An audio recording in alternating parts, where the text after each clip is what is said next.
Hey guys, James Wilson-Taylor here for Roxanne. We are backstage at Reading Leeds Festival 2023. Zand on the lineup, and they join me now. How are you? I'm good. How are you? Not too bad, not too bad. Let's start with the obvious. How was Reading yesterday? All good? Super duper fun. Yeah? Yeah. I'm very...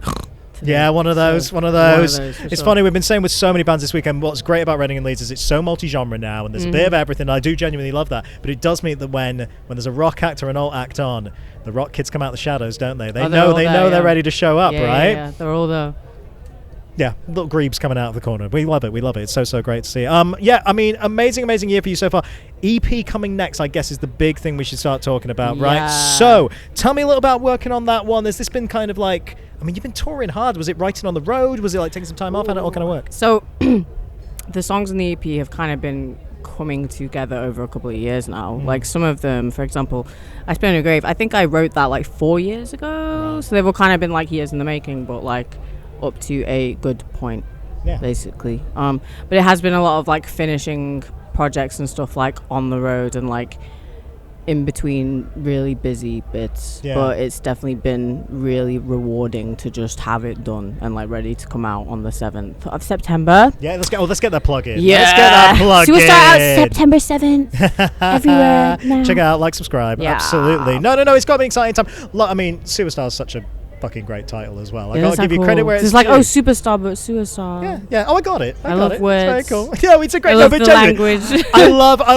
I know it's such a fucking cliche question, but I genuinely love asking about album titles and EP titles and stuff because it's always really interesting. Even when it comes to a track or a lyric or whatever, why does that sum up the collection of songs? Why does that end up being the one that you want to pick to actually sum up the full collection? So like, it kind of was like, I knew I wanted it to be a concept album, and I wanted it set in a sewer.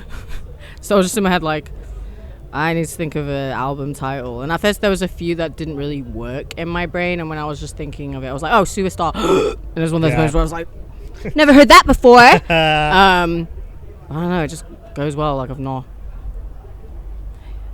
It was one of those that just came to me. Hey, it fits, and sometimes it works best that way. It just comes to you all of a sudden. That works really well. So much touring, like I say, big live reputation building up, which is great to see, but also just getting to tour with so many different artists. It's been crazy. Vukovi in there and stuff, like we always love those guys, they're that kind of thing. People, what's it been like for you actually playing with, the reason you do support slots, right, so you can play in front of completely new crowds. Yeah. How's that kind of been for you, kind of figuring out these different audiences and all that kind of stuff? Yeah, really fun. Like, it was really fun to go on the Vukovi tour because we had a lot of like the same fans there, so to be able to connect with those people and see them, it was like really cool. I've had like a lot of people at this festival and like yesterday at Reading come up to me and be like, oh, so at Vukovi, that was sick.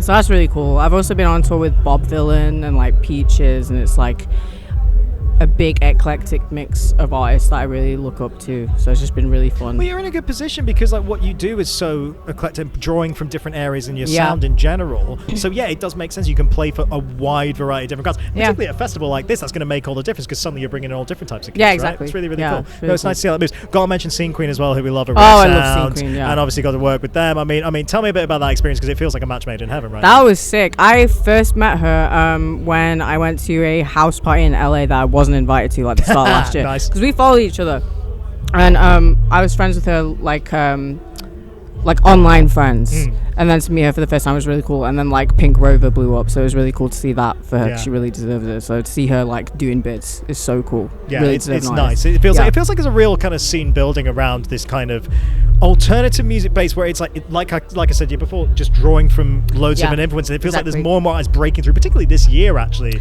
who are just not afraid of genre boundaries. You know what I mean? I love the idea of crunching up genres and snorting them personally. Nice. So that's kind of what the new EP and whatever I want to do is doing. Yeah. Well, beyond the EP, how far ahead are you thinking in terms of more new music? We got stuff in the locker, kind of ready to go. Yeah, there's like other like stuff in the archive and like in the cooker, like on its way, especially for like album time. Very exciting. But I'm kind of just like getting this EP out and seeing what happens, and also, of course. But I have like a loose plan in my head. Are we thinking kind of concept-y again and stuff, or are we thinking just kind of grand? Oh, okay. Definitely concepts. I won't go too far into it, but I'm always very inspired by like horror and grit and like slime and gross stuff. So how does that translate to, that's a good thing. How does it translate as well into the kind of live show? I know you got headliners coming up and all that kind of stuff. Are you thinking more actually bringing that kind of aesthetic style more into the live show and everything? I mean, I guess you've got room to do it now when you're doing these kind of bigger rooms and things. Yeah, when the budget allows, that would be the dream. But definitely like trying to bring more into it visually when we are able to, and have all those inspirations come to life with the live show, because that's really important to me to be able to do as well. Yeah. But for now, I just do what I'm able to do. That's true. But hey, but no, we can see it cutting through though. You've got a very kind of clear vision with what you're doing. It's always the most important thing, right? It feels like really connecting. You got to be delighted as well, like just even the singles before the EP and stuff. Oh, for sure. You get the immediate reaction online now, and it feels like it's connecting in a big way. And it feels like it's building too. Definitely feels like that, yeah. Yeah, definitely. No, it's nice to see those reactions.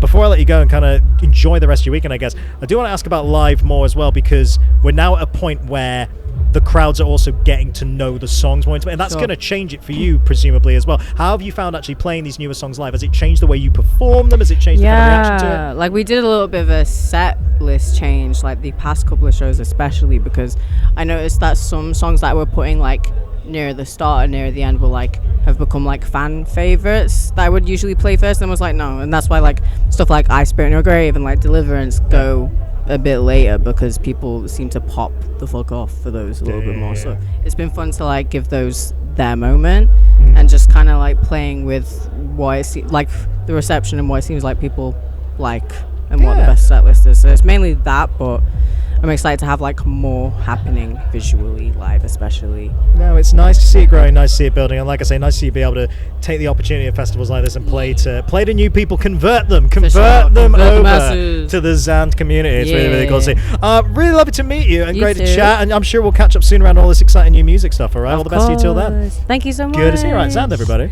Thank you.